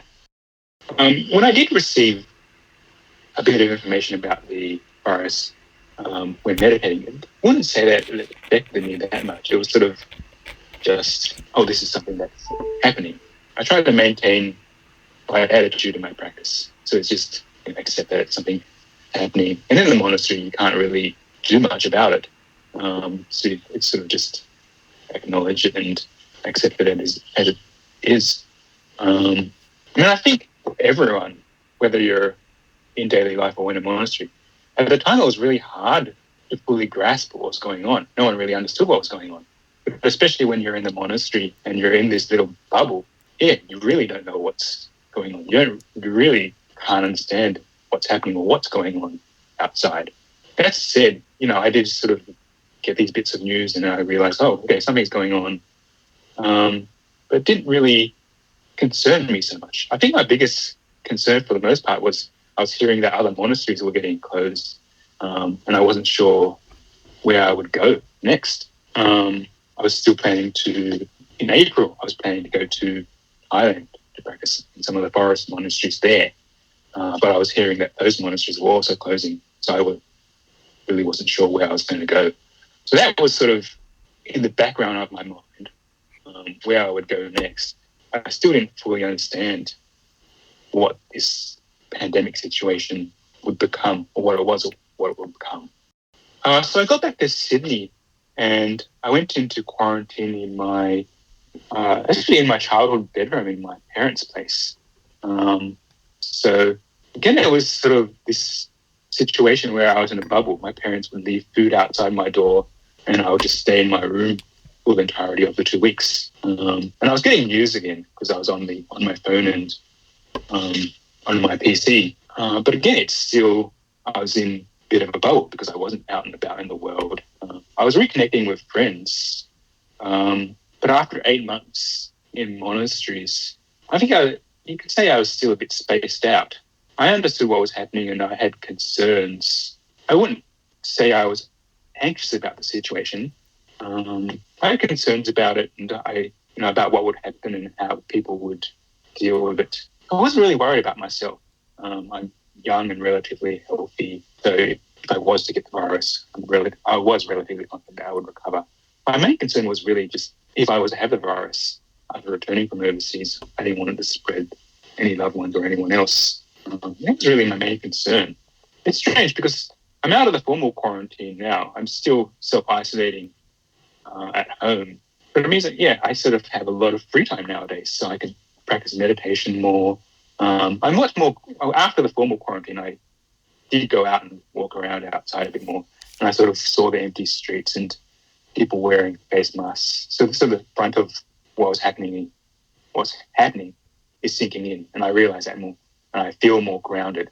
I still practice meditation formally, at least an hour a day. Since I think the practice has put me in a good place to mentally deal with what's going on. I don't feel anxious about things. I'm not really worried about myself. It's more just concern for others and how people will deal with this health situation and the economic situation. One pleasant surprise that's come out of this is because everyone is stuck at home, a lot of meditation centers in the West, so in the US and the UK, they're now doing online sittings and online retreats. So I've been able to engage in those opportunities.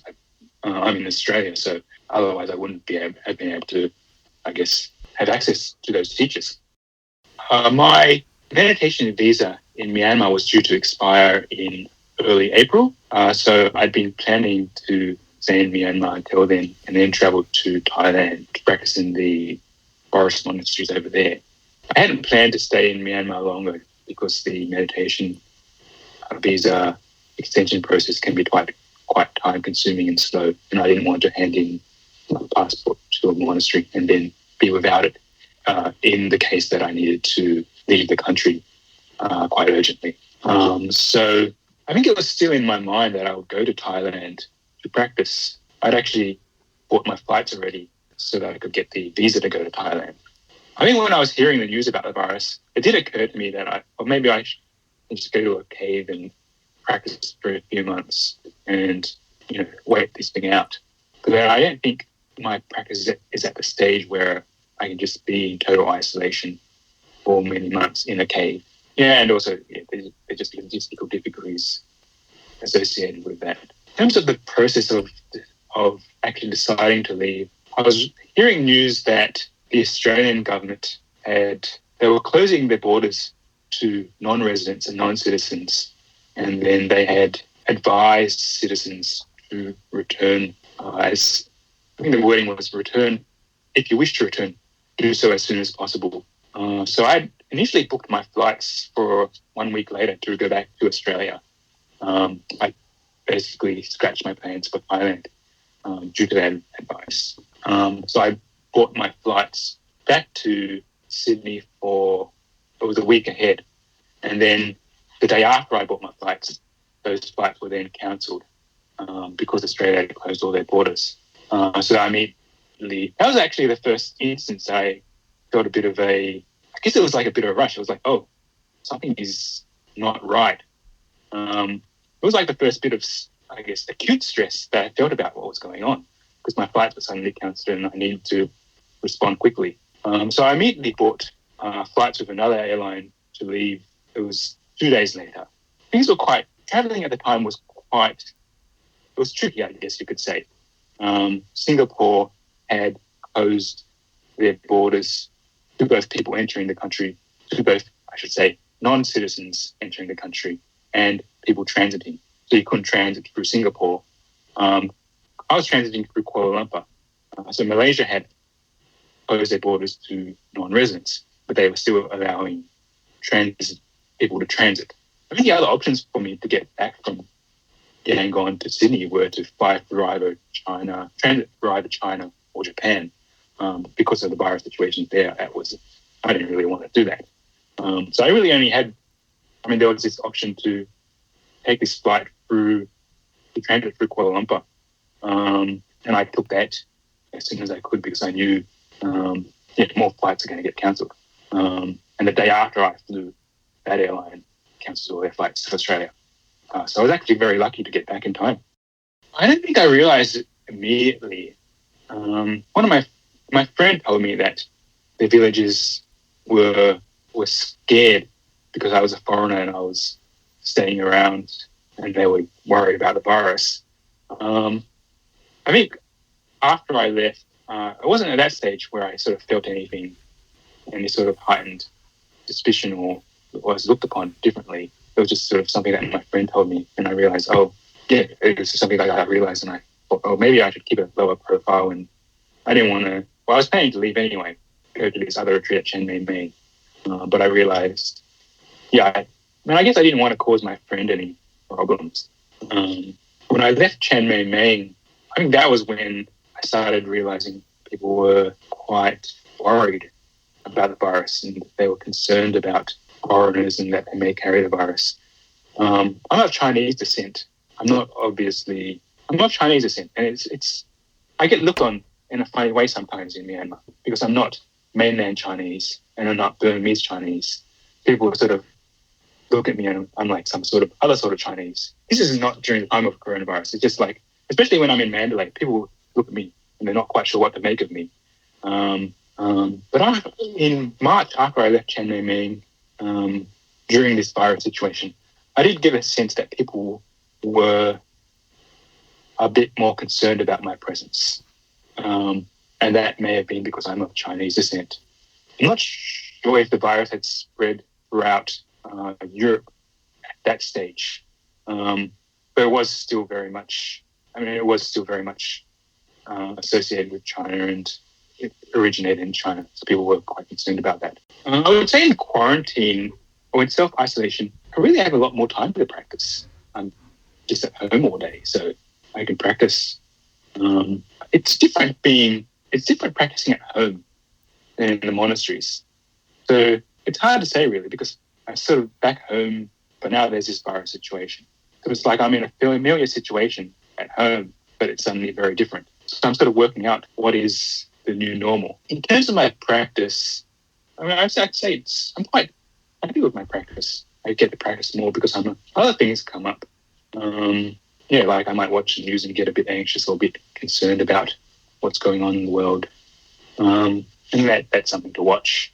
I mentioned that a lot of Western meditation teachers and centres are now running online sittings and online retreats. So those are more opportunities to practice. And for me in Australia, those are opportunities to practice with teachers that I wouldn't otherwise get access to. In terms of insights, I mean, I guess I sort of feel this was something that occurred to me when I was in Sagaing at the Chaswa retreat. I'd actually ordained as a novice monk for the duration of that retreat. So I feel like I got a sense more of being part of nature and anatta. Ordaining as a novice monk, so that actually also happened quite suddenly. I didn't go in planning to ordain. I didn't actually think I could because according to the Vinaya, you're required to get permission from your parents, and that wasn't forthcoming. So I didn't actually realize I was going to ordain. And then I sort of arrived, and they said, "Oh, you can ordain as a novice monk, and then you won't need permission." So it's happened very suddenly and quickly. And then I was of the retreat of 28 Westerners, 2 women ordained and another man and I ordained. And because I was the older man, I was considered the more senior monk. So what that meant was I would lead the processions to breakfast and lunch. I had to sit at the front of the Dhamma hall. After Dhamma talks, I would follow the procession of the teachers out of the Dhamma hall, and meant people would bow to me. I guess I'm saying I was sort of suddenly thrust into this position where I was seen as this example of Buddhist tradition and practice, and I suddenly felt this responsibility and duty to uphold these traditions and practices. And I think that really spurred this, you could say it's a realization of anatta, or being part of nature. It was just sort of something that happened very suddenly. So I wouldn't say that it was something that I chose, but I was in this situation and I suddenly had this responsibility. It wasn't something that I chose. It wasn't also something that I felt like I had control over, but somehow I didn't really have a resistance to it either. It was just like, now I'm sort of part of this practice and people see me a certain way, and I have to, it was sort of like people are suddenly holding me differently, and so I hold myself differently.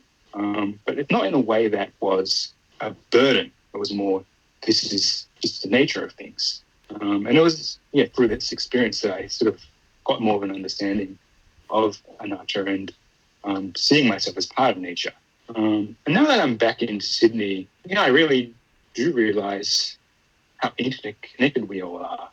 I said I'm not so worried about the virus or myself. My concerns are more around not wanting other people to get ill and how others will deal with it. When I was in the quarantine, I was quite strict with the measures and being very careful with hygiene. Again, not for myself, because I really don't want others to get ill. So there's a sense of how interconnected we all are. You could say there's a sense of vulnerability.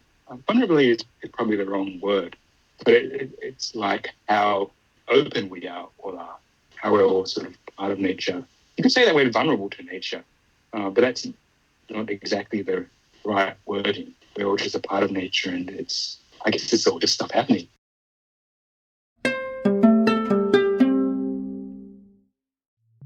And now, a message about these special coronavirus episodes. First, a caveat about our current podcast being produced during this expanding global pandemic. In this new age of social distancing, face-to-face interviews are of course no longer possible. An obvious consequence of this is technical. None of the guests we interview have access to a professional recording studio. Indeed, as some are living remotely in the Burmese countryside, they have little more than their phone's microphone to record and send messages. Our expert sound engineers have done their best to improve and enhance the quality, but there is a limit to even their magic. In a time when major network programs resort to home-recorded and mailed-in content, we are also trying to adjust to these new rules and limitations.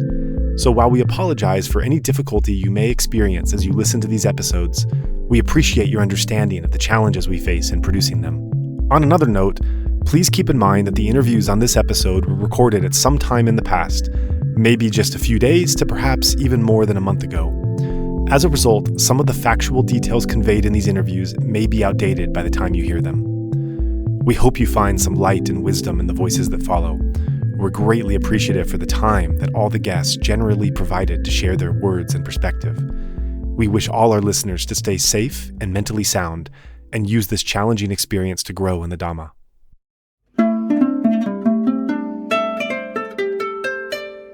One of the beautiful things about Burmese monasteries is that everyone can practice selfless giving.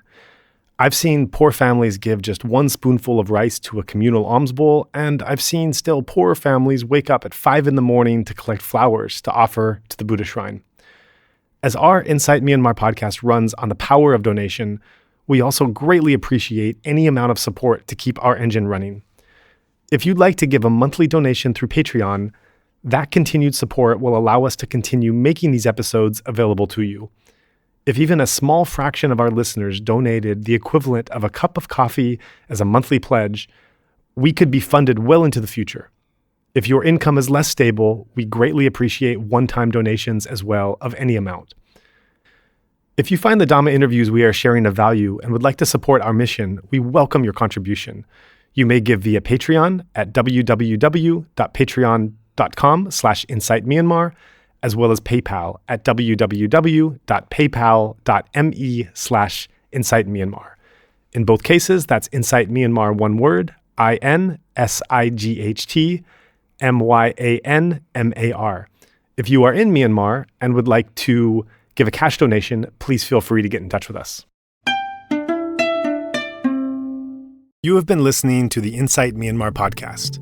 We would appreciate it very much if you would be willing to rate, review, and/or share this podcast. Every little bit of feedback helps. If you are interested, you can subscribe to the Insight Myanmar podcast on Apple Podcasts, Spotify, Stitcher, or wherever else you get your podcasts. Also, please check out our website for a list of our complete episodes, including additional text, videos, and other information available at www.insightmyanmar.org. If you cannot find our feed on your podcast player, please let us know and we will ensure it can be offered there. There was certainly a lot to talk about in this episode, and we'd like to encourage listeners to keep the discussion going. You can make a post, suggest a guest, request specific questions, and join in on discussions on our Insight Myanmar podcast Facebook group. You are also most welcome to follow our Facebook and Instagram accounts by the same name. If you're not on Facebook, you can also message us directly at burmadhamma@gmail.com. That's one word, burmadhamma@gmail.com. Or if you'd like to start up a discussion group on another platform, let us know and we can share that forum here. We would also like to take this time to thank everyone who made this podcast possible, especially our two sound engineers, Martin Combs and Tharng A. There's, of course, Zach Hessler, content collaborator and part-time co-host. Ken Pransky helps with editing. Dragos Bandita and Andre Francois make our sketches. GPU does our Burmese translation. Herman Perez, Santiago Hedar, and Marisol do our Spanish translations. And a special Mongolian volunteer who has asked to remain anonymous does our social media templates. We'd also like to thank everyone who assisted us in arranging for the guests we have interviewed so far. And of course, we send a big thank you to the guests themselves for agreeing to come and share such powerful personal stories. Finally, we're immensely grateful for the donors who made this entire thing possible in the first place. We also remind our listeners that the opinions expressed by our guests are their own and not necessarily reflective of the host or other podcast contributors. Also, this recording is the exclusive right of Insight Myanmar podcast. It is meant for personal listening only and cannot be used without the express written permission of the podcast owner. This includes any video, audio, written transcript, or excerpt of any episode. That said, we are open for collaboration, so if you have a particular idea in mind for sharing any of our podcasts or podcast-related information, please feel free to contact us with your proposal. Finally, we welcome your contribution in any amount, denomination, or transfer method. You may give via Patreon at www.patreon.com/InsightMyanmar, via PayPal at www.paypal.me/InsightMyanmar, or by credit card by going to www.insightmyanmar.org/donation. In all cases, that's Insight Myanmar, one word, INSIGHTMYANMAR. If you'd like to give especially to support our new run of coronavirus episodes, please go to the GoFundMe site and search for Insight Myanmar to find our campaign there. If you are in Myanmar and would like to give a cash donation, please feel free to get in touch with us. With that, thank you for listening, and we welcome back next show.